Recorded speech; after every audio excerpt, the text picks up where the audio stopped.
Muy buenas tardes a todos. Vamos a platicar un poquito en este podcast sobre la psicología social en la vida diaria, específicamente las emociones en la psicología social. Tenemos aquí a nuestros compañeros que son Brandon, Silvia y Vivi. Vamos a estar platicando de diferentes temas relacionados a la psicología social, las emociones. Entonces, para quien no está muy familiarizado con la psicología social, es básicamente una ciencia que estudia cómo el entorno social va a ir moldeando nuestras sensaciones, nuestras emociones, pensamientos e incluso conductas. En palabras muy simples, es el manual para entender por qué hacemos lo que hacemos cuando estamos rodeados de otros. Hay varios enfoques de la psicología social, por ejemplo, el sociocultural, ¿no? Cómo las normas y la cultura van generando un impacto en nuestro comportamiento, en nuestras ideas. Podríamos hablar un poquito de psicólogos como Lev Vygotsky, que hablaba del aprendizaje cooperativo. También pueden existir enfoques evolutivos, como por ejemplo, la influencia de la genética, la biología en general, eh, fenómenos como la agresión desplazada, ¿no? Eh, Pueden abarcarse tópicos como la construcción de la identidad, los roles sociales, etcétera. Pero bueno, vamos a empezar hablando un poquito de las bases sociales de la emoción. Pues las emociones son procesos que podríamos decir psicofisiológicos, ¿no? Es decir, tienen un componente mental, pero al mismo tiempo tienen un componente fisiológico, porque vienen de nuestro sistema nervioso central, de nuestro cerebro, que nos van a representar modos de adaptación del individuo cuando vamos a percibir una situación específica, una persona, un objeto, un lugar o un suceso o recuerdo importante. Podemos hablar de las emociones en el sentido de cómo el entorno social nos va a estar influenciando al experimentar y expresar en nuestras emociones. Existen diferentes modelos para poder hablar de las emociones. Uno de los más famosos es la rueda de las emociones del psicólogo Robert Lopchick. Y bueno, a lo largo del tiempo se han ido desarrollando otros modelos con algunas variantes, pero en general son bastante similares. Se tienen algunas emociones básicas o primarias, como lo pueden ser la tristeza, la sorpresa, la felicidad, el disgusto, la ira, el miedo, y dependiendo cómo se vayan desarrollando, pues podemos hablar de emociones secundarias o incluso terciarias, ¿no? Obviamente aquí siempre hay un componente biológico, porque pues todas estas emociones van a ser un producto fisiológico de nuestro cerebro, diferentes partes del sistema límbico, como lo pueden ser la amígdala, el hipotálamo, el hipocampo, partes de la corteza cerebral, etcétera. Siempre hay que entender que funcionan como un todo, ¿no? Y no es un producto aislado, sino que es una respuesta y una interacción a nuestro entorno, tanto físico como social. Entonces, esto me permite empezar a conectar, por ejemplo, con las relaciones interpersonales, que es un tema que nos va a compartir Brandon y que iremos platicando un poquito. Por supuesto, se dividen en tres secciones: atracción, amor y sexualidad. Comenzamos con atracción, que es el proceso mediante el cual nos sentimos atraídos por otras partes, lo que puede llevar a la formación de relaciones significativas diversas a teorías que han intentado explicar en este fenómeno. Como una de ellas es la teoría de la interacción social propuesta por Diabot y Kelvin, y sugieren que las personas evalúan las relaciones en términos de recompensas y costos. La atracción aumenta cuando se percibe un equilibrio favorable entre lo que se da y lo que se recibe en la relación. Y otra teoría es la reciprocidad, planteada que tenemos a sentirnos atraídos por personas que muestran interés y afecto hacia nosotros. Y voy a explicar también una cosa que es el amor, que el amor es una emoción compleja que se manifiesta en diversas formas dentro de las relaciones interpersonales. También se divide en varias teorías. Una que voy a mencionar que se me hizo interesante es la teoría cuádruple del amor. Sugiere que el amor constituye sobre cuatro pilares: atracción, respeto, confianza y conexión. La interacción de estos factores influyen en la cualidad y estabilidad de las relaciones. También otra teoría es la triangular del amor, que propone que se compone en tres partes, como la intimidad, pasión y compromiso. La combinación de estos elementos da lugar a diferentes tipos de amor. El tercer elemento, que es sexualidad, compone también de otros elementos, que es la atracción sexual y satisfacción. Estudios han demostrado que la interacción hacia la pareja es un predictor significativo de la satisfacción sexual y relacional en mujeres en relaciones heterosexuales a largo plazo. Otro sería deseo sexual y vínculo emocional. Investigaciones que se han hecho indican que el deseo sexual en mujeres están más estrechas vinculados a la intimidad emocional, mientras que los hombres y la conexión entre ambos es más débil y el deseo sexual puede ser más impulsado biológicamente. Es decir, ¿ustedes, compañeros, creen que existe una diferencia en cómo los hombres amamos o cómo las mujeres aman? ¿O creen que es algo Sí, completamente... Ajá, sí, totalmente. Siento que, bueno, yo que soy mujer, ¿verdad? Que las mujeres metemos más emociones, o sea, somos más sentimentales que los hombres, pero también he visto que en la actualidad, pues ya no es tanto así, o sea, realmente la mujer ya se puso al tú por tú con los hombres y ya no meten tanto las emociones. No sé cómo lo vean ustedes. interesante. ¿Tú, Vivi, qué piensas? Sí, coincido con la compañera Silvia en esto. Más que nada considero que uno, como mujer, se entrega más. O sea, uno respeta lo que es la lealtad, ¿no? Sí, Ya no quiero generalizar, pero Claro. algunos hombres sí ya nada más se van por lo que es la atracción, ya por no lo tanto por, sexual. ajá, por la atracción, por lo sexual, y nosotros tomamos la atracción como base, el amor como complemento, y ya, lo tercero por último, que es la sexualidad como expresión, ¿no? Entonces, considero que ahora ya estamos en esa etapa, ahora sí que en este siglo que estamos viviendo, ¿verdad? Sí, sí, es Sí, muy totalmente. interesante.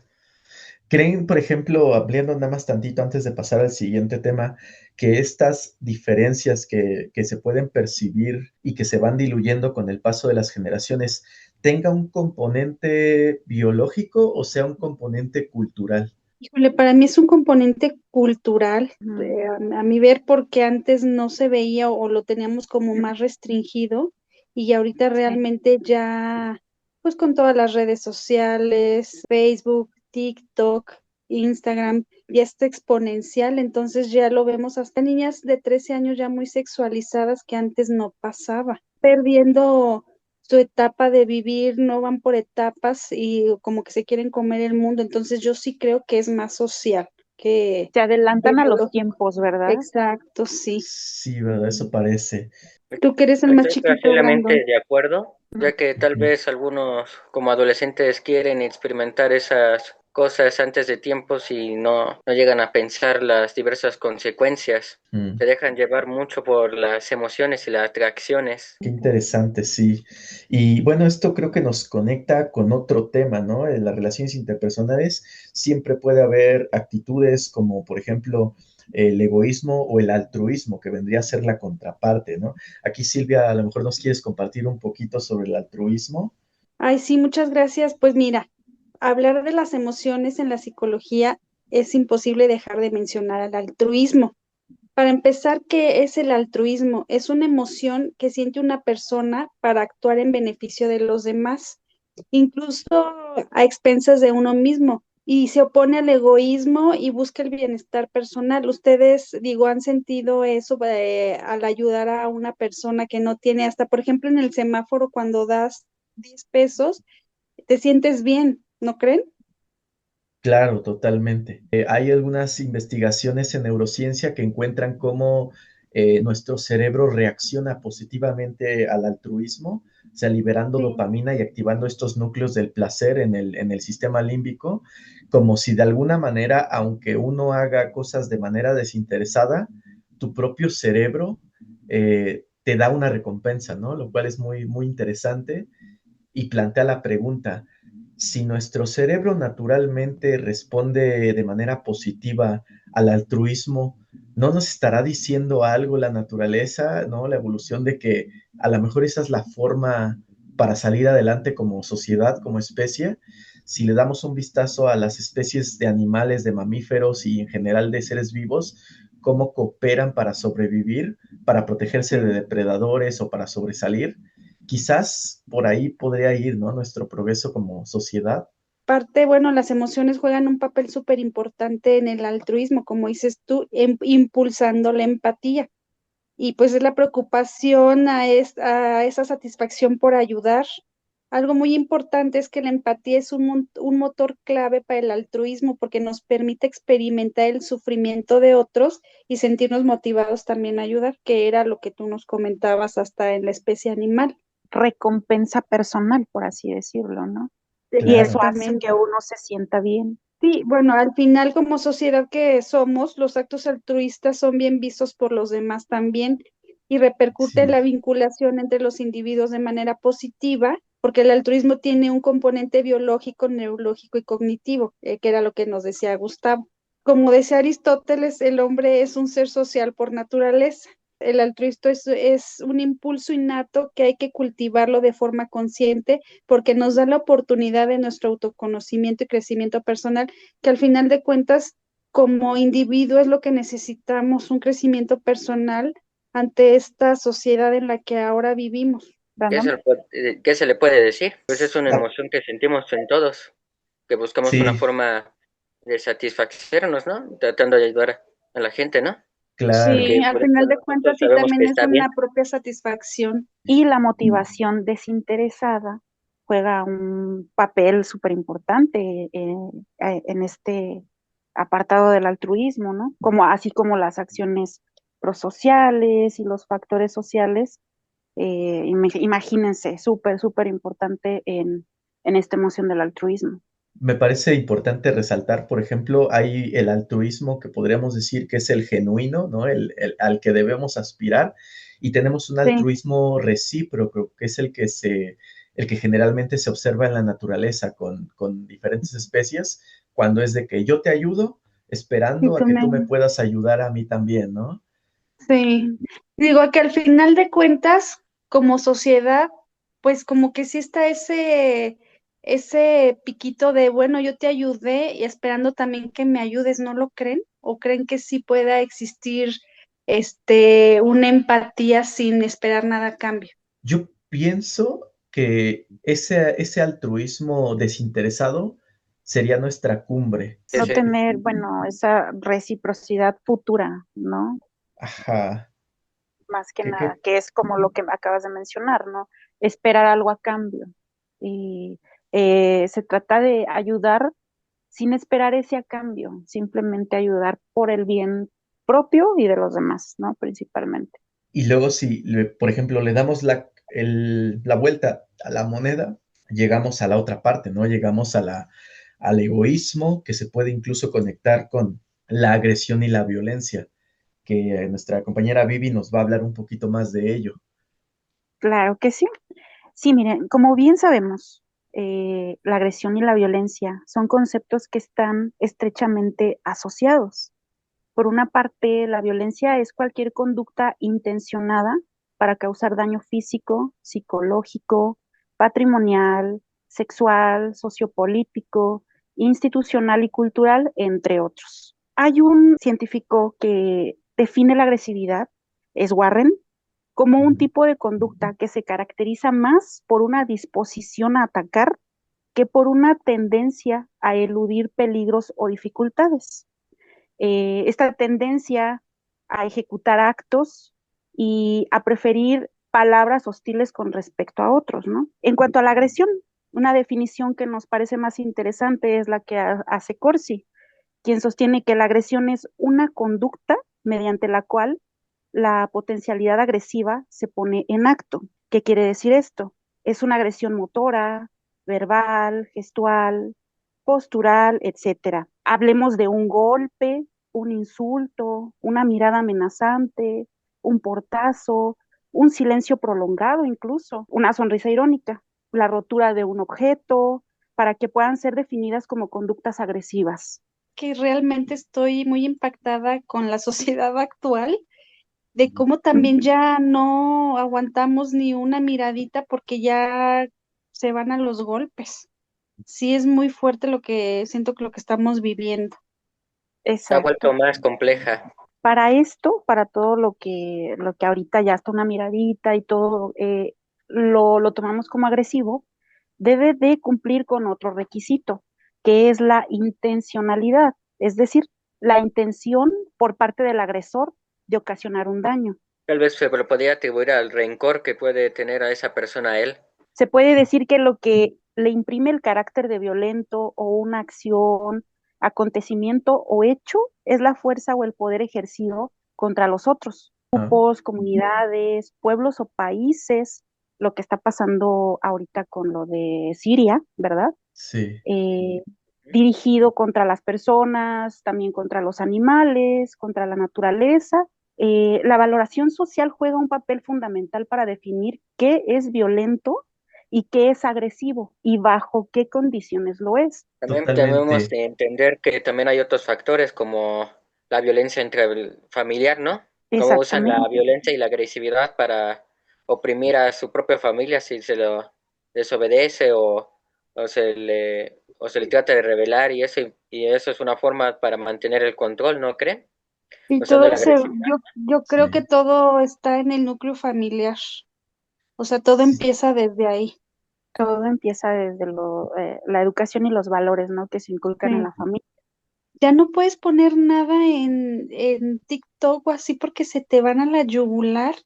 O sea, sí, Y los y unas haters. cosas tan feas que dicen que la verdad a mí eso me trauma. ajá, parece que el componente del anonimato brinda una máscara y en cierta forma un escudo para que algunas Te da personas valor. puedan, sí, Para claro, y sacar satisfacer como su lo ira. peor, ¿no? Me viene a la mente un concepto el que se llama la agresión desplazada, que es cuando una persona está recibiendo algún tipo de agresión y lo desplaza o se desquita con alguien más como para Sí. liberar ese estrés y esa frustración, ¿no?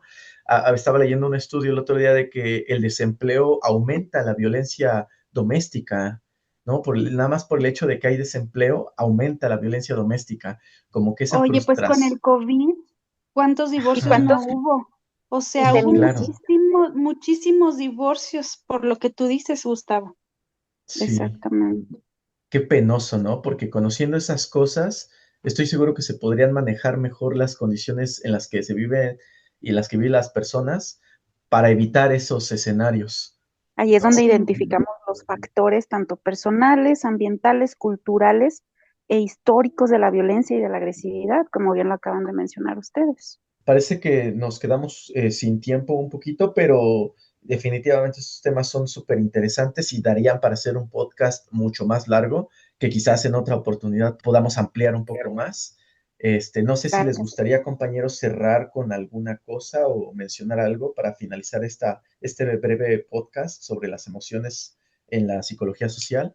Pues a mí me gustó mucho compartirlo con ustedes, estoy muy agradecida y pues que tengamos empatía hacia los demás, que seamos más empáticos, más tolerantes, hacia los demás, porque es muy importante para generaciones futuras. Sí, más que nada las emociones, ya lo tomamos ahorita como la comprensión de la interacción humana, ¿no? Entonces, como lo acaba de decir Silvia, tener esa empatía, ese respeto, nuestro círculo, ¿no? No nada más en tu círculo social, sino en general, en todo, ya sea en el trabajo, en casa, tener esos valores, ¿no? Que considero yo nosotros todavía los conservamos. Supongo que esta es una gran manera de ver esta cuestión de los sentimientos y también abordarlos en otros temas, Totalmente. experimentarlos y verlo y hacer una plática para también comprenderlos y dar nuestras opiniones y también saber de cómo una de estas emociones puede afectar mucho a la gente. Tiempo nos faltó, compañeros, por